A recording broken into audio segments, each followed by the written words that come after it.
মহেশখালীতে NGO কর্মীকে গুলি করে ২.৫ লাখ টাকা ছিনতাই। কক্সবাজারের মহেশখালী অফিসে ফেরার পথে দুর্বৃত্ত এনজিও কর্মীকে গুলি করে ও কুপিয়ে অন্তত ২.৫ লাখ টাকা ছিনতাই করে নিয়ে গেছে। আজ বৃহস্পতিবার বিকেল ৫টায় উপজেলার শাপলাপুর ইউনিয়নের জেমঘাট এলাকায় এ ঘটনা ঘটে।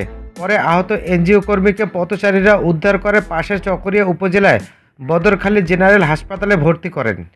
আহত এনজিও কর্মীর নাম মোহাম্মদ কাউসার। তিনি ফরিদপুরের নগরকান্দা উপজেলার রমনগড় এলাকায় আব্দুল আজিজ শেখের ছেলে। তিনি বর্তমানে বেসরকারি এনজিও সংস্থা রিকেট মহেশখালীর শাপলাপুর ইউনিয়নে ব্যবস্থাপক পদে কর্মরত। রিকেট মহেশখালীর কালার মারসারা ইউনিয়নের দায়িত্বরত ব্যবস্থাপক মোহাম্মদ আরশাদ আলী বলেন, আজ বিকেলে উপজেলা শাপলাপুর ইউনিয়নের জেমঘাট এলাকায় ৩টি সমিতি থেকে কিস্তির জন্য ২.৫ লাখ টাকা আদায় করে শাপলাপুর ইউনিয়নের ব্যবস্থাপক মোহাম্মদ কাউসার। পরে ওই টাকা নিয়ে মোটরসাইকেল করে অফিসে ফিরছিলেন তিনি। এ সময় জেমঘাট থেকে শাপলাপুর বাজারে যাওয়ার পথে দুর্বৃত্তরা তাকে লক্ষ্য করে একটি গুলি করে। এক পর্যায়ে ধারালো অস্ত্র দিয়ে তার হাতে ও পিঠে আঘাত করে ২.৫ লাখ টাকা ছিনতাই করে নিয়ে যায়।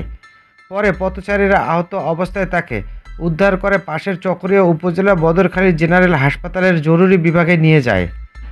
বদরখালী জেনারেল হাসপাতালের ব্যবস্থাপনা পরিচালক চিকিৎসক রাকিবুল হোসেন বলেন, এই এনজিও কর্মীকে শরীরের বিভিন্ন স্থানে ৩০ থেকে ৪০টির মতো ছোড়ার গুলি আঘাতের চিহ্নও দেখা গেছে।